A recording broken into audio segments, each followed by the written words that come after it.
Boa noite, meus irmãos.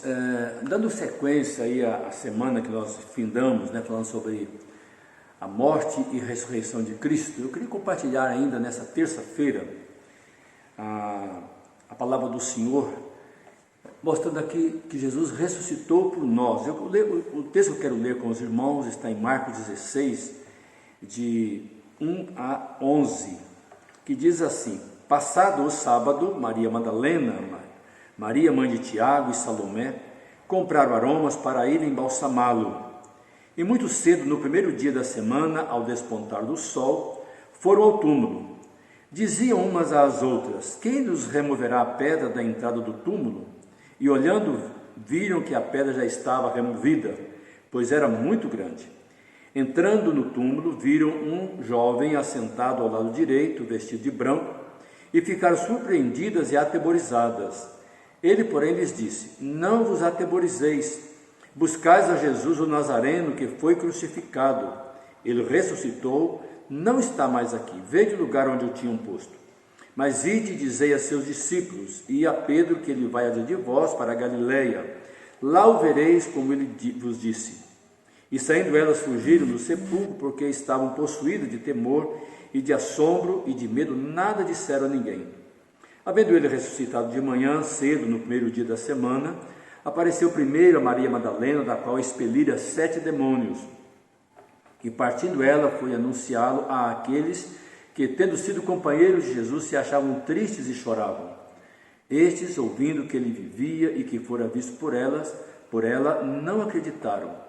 Depois disso, manifestou-se em outra forma a 2 deles que estavam de caminho para o campo, e indo eles a não anunciar aos demais, mas também a estes 2, eles não deram crédito.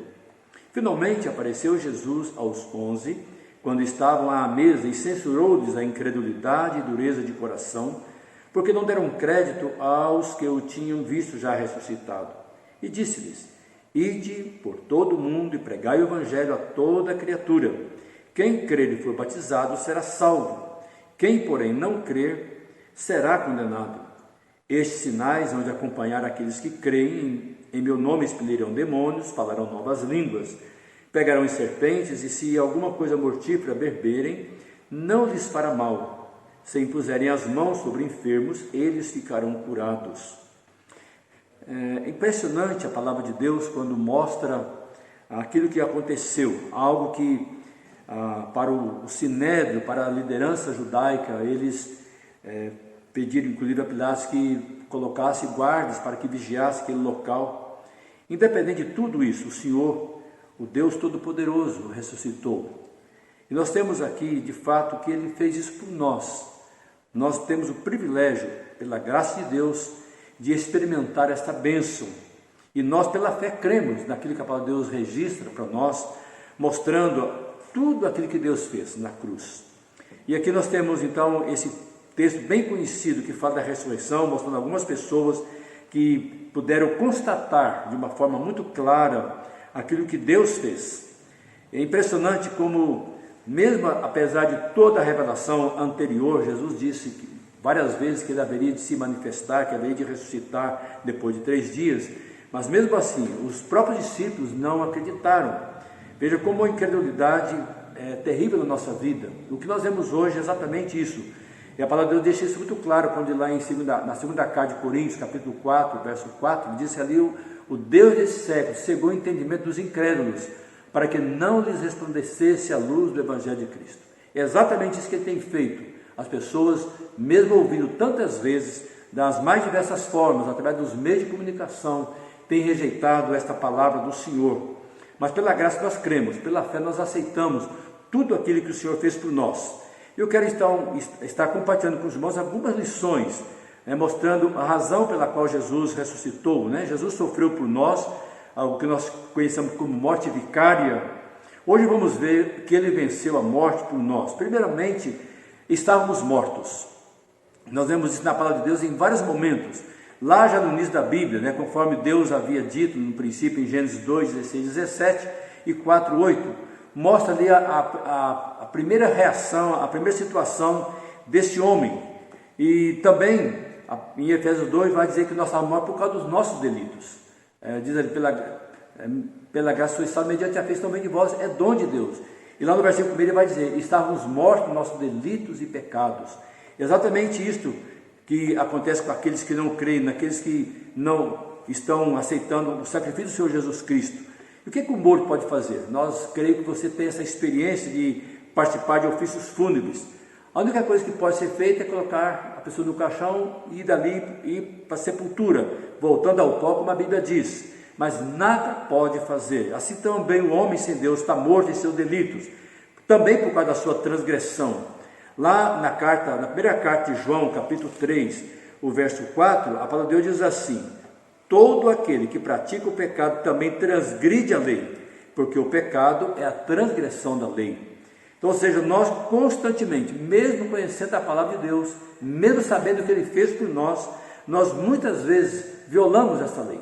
E não só no aspecto bíblico, mesmo diante da lei do país. Nós estamos vendo aí, diante dessas normas, dessas regras que estão acontecendo esses dias aí, quantas pessoas violando essas regras, porque o homem tem essa tendência natural de quebrar regras, e no aspecto espiritual também não é diferente. O homem está sempre desobedecendo a Deus, transgredindo, por quê? Porque ele está morto em seus delitos e pecados. Uma outra verdade acerca deste tema, Jesus ressuscitou por nós, Ele o fez para destruir a morte. A palavra de Deus nos mostra que Deus é um Deus vivo. Quando nós olhamos lá em Mateus 22, a partir do verso 22 em diante, a gente vai ver o Senhor Jesus discutindo ali com os saduceus. E ali eles querem colocar Jesus numa situação embaraçosa e mostrando o exemplo de uma pessoa que quando ficava viúva, o irmão do falecido a assumia para deixar descendência. E ali naquele diálogo ou naquele questionamento, eles perguntam para Jesus, no final, lá na ressurreição, se é que existe em céu, se é que existe ressurreição, ela vai ser esposa de quem? Se 7 a possuíram. E Jesus então responde, olha, para Deus todos vivem. Deus não é Deus de morte, mas Deus de vivo. E aí em João 5, o próprio Senhor Jesus, ele vai mostrar em João 5, versículo 26, as seguintes palavras ditas pelo próprio Senhor: porque assim como o Pai tem vida em si mesmo, também concedeu ao Filho ter vida em si mesmo. Ou seja, então Deus é Deus dos vivos, é um Deus vivo, e por isso nós fazemos parte desta bênção. Por isso Jesus veio para destruir a morte. Outra verdade que nós encontramos nesse título, né? Só adquirimos vida em Jesus. E ele mesmo mostra aqui em João 6, versículo 53, respondeu-lhe Jesus: em verdade vos digo, se não comerdes a carne do Filho do Homem e não beberdes o seu sangue, não tendes vida em vós mesmos. Ou seja, mostra que só nele nós encontramos através do seu sacrifício. O apóstolo João, escrevendo na sua carta, 1 João capítulo 5, os versos 11 e 12, diz assim: e o testemunho é este, que Deus nos deu a vida eterna, e esta vida está no seu Filho. Aquele que tem o Filho tem a vida, aquele que não tem o Filho de Deus não tem a vida. Então veja, só em Jesus. As pessoas têm buscado vida em outros meios, querem ter a vida eterna através de boas obras, querem ter a vida eterna através de penitência, de sacrifícios, mas só em Jesus. Tanto é que o apóstolo Pedro ele diz lá em Atos 4,12, né, que não há salvação em nenhum outro, porque não existe nenhum outro nome dado entre os homens pelo qual importa que sejamos salvos. Esta é a grande verdade, a razão pela qual Jesus ressuscitou por nós. Uma outra verdade que nós temos na palavra de Deus sobre a ressurreição, a vitória da vida em Cristo. E a vitória foi primeiramente sobre o maior inimigo. Sabemos que Satanás foi destruído através do sacrifício do Senhor Jesus. Na primeira carta de Paulo aos Coríntios, no capítulo 15, ali os versos 25 e 26, nós encontramos o apóstolo falando desta vitória, né, sobre o maior inimigo, dizendo o seguinte, 1 Coríntios, capítulo 15, versos 25 e 26, porque convém que ele, Jesus, reine até que haja posto todos os inimigos debaixo dos pés. O último inimigo a ser destruído é a morte. Ou seja, enquanto nós estivermos aqui, nós estamos sujeitos a passar por essa experiência amarga, que o homem não se conforma à morte, à separação do corpo, as pessoas ou da família. Creio que é um dos desafios para nós. E nessa mesma carta, no capítulo 15, a gente vê lá nos versículos 55 e 50 a 57, ele coloca da seguinte forma: onde está, ó morte, a tua vitória? Onde está, ó morte, o teu aguilhão? O aguilhão da morte é o pecado, e a força do pecado é a lei. Graças a Deus que nos dá a vitória por intermédio de nosso Senhor e Salvador Jesus Cristo. Então, ou seja, Jesus venceu a morte, venceu o inimigo e nos dá este privilégio, essa paz interior. A ressurreição de Cristo é a razão da nossa fé. Aliás, no mesmo capítulo 15 de 1 Coríntios, vai dizer: se a nossa esperança em Cristo se limita apenas a esta vida, somos os mais infelizes de todos os homens. Então, ou seja, nós temos uma vida além morte, e isso nos dá segurança de saber, pela fé nós cremos assim, que Deus em Cristo operou em nós, nos dando essa convicção, essa paz interior. A ressurreição nos justificou diante de Deus. Na carta de Paulo aos Romanos, no capítulo 4, nós temos ali no versículo 25, as seguintes palavras do apóstolo, inspirado pelo Espírito Santo, dizendo de Jesus: o qual foi entregue por causa das nossas transgressões e ressuscitou por causa da nossa justificação. E no texto que é bem conhecido, no capítulo 5, 1 e 2, vai dizer que nós fomos justificados pela fé em Cristo Jesus. Então, ou seja, nós somos justificados. A cada dia nós temos esse privilégio de saber que nós temos os nossos pecados perdoados e o Senhor nos aceita como justo diante da sua presença. Uma outra verdade acerca da ressurreição de Cristo é que a ressurreição dos salvos será igual à do Senhor Jesus. O apóstolo Paulo, falando no livro de Atos dos Apóstolos, no capítulo 26, os versos 22 e 23, quando está discursando diante do rei Agripa, ele diz as seguintes palavras, Atos 26, versos 22 e 23. Diz ele ali, nesse diálogo, nessa sua defesa diante do rei Agripa: mas alcançando o socorro de Deus, permaneço até o dia de hoje, dando testemunho tanto a pequenos como a grandes, nada dizendo senão o que os profetas e Moisés disseram haver de acontecer, isto é, que o Cristo devia padecer e, sendo o primeiro da ressurreição dos mortos, anunciaria luz ao povo e aos gentios. Então veja, nós temos esse privilégio, essa certeza de que um dia vamos ter o nosso corpo glorificado como o do Senhor Jesus, um corpo ressurreto, um corpo onde pode estar eternamente na presença do Senhor, porque esse corpo, essa matéria, ela há de se decompor, mas o novo corpo que vamos receber, ele permanecerá por toda a eternidade juntamente com o nosso Senhor. E uma última verdade acerca da ressurreição: a ressurreição nos livra do peso da consciência e das obras mortas.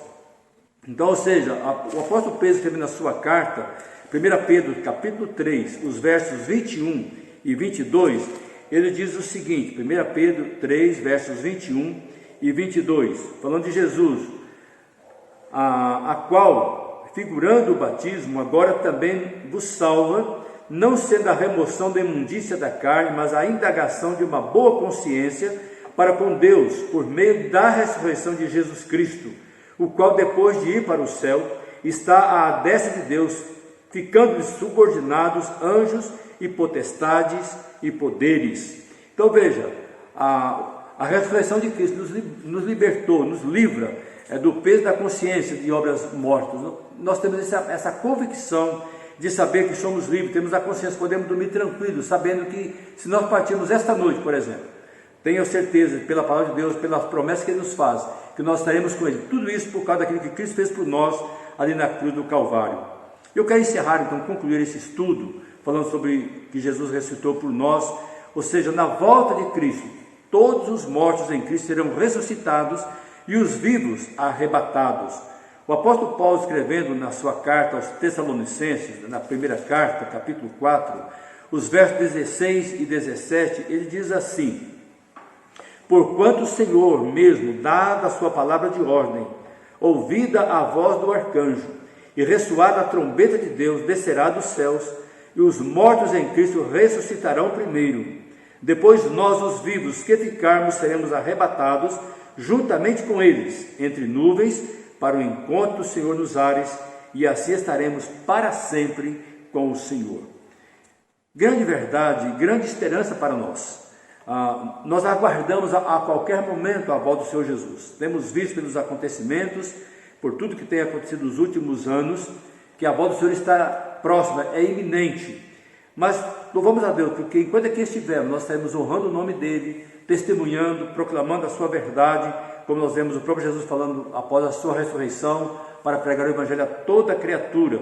E após fazer isso, a Bíblia diz que enquanto o Evangelho não for pregado a todas as nações, não viria o fim. Eu creio que hoje, com os meios de comunicação que temos, provavelmente poucas nações, se é que há, ainda não ouviram o Evangelho. Das mais diversas formas, Deus tem usado os seus servos para anunciar o Evangelho aos povos não alcançados. E a nossa oração é que estejamos de fato prontos para esse momento, que pode acontecer a qualquer instante, não apenas no retorno dele visível, mas também através da nossa partida, através da nossa morte, ao deixar este mundo. Que Deus nos ajude e nos dê gratidão no coração por aquilo que Ele fez por nós, e nos dá essa certeza, essa convicção de saber que Ele morreu por nós e por isso nós somos redimidos e lavados o sangue do Cordeiro. Eu quero orar também nesse momento, encerrando nossa meditação.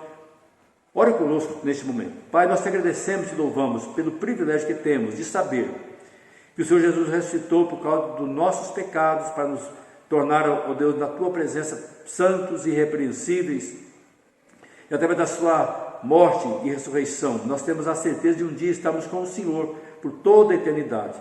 E a tua palavra nos assegura que nós vamos receber esse corpo glorificado, este corpo preparado para uma nova realidade, onde nós estaremos sempre com o Senhor. Muito obrigado, Deus, por esta paz que temos no nosso coração, por essa convicção que o Senhor nos dá de podermos fazer parte do teu povo e saber que um dia nós estaremos com o Senhor. Louvamos-te, gratos no nome de Jesus. Amém. Que o Senhor assim nos abençoe e nos dê gratidão no coração a cada dia. Amém.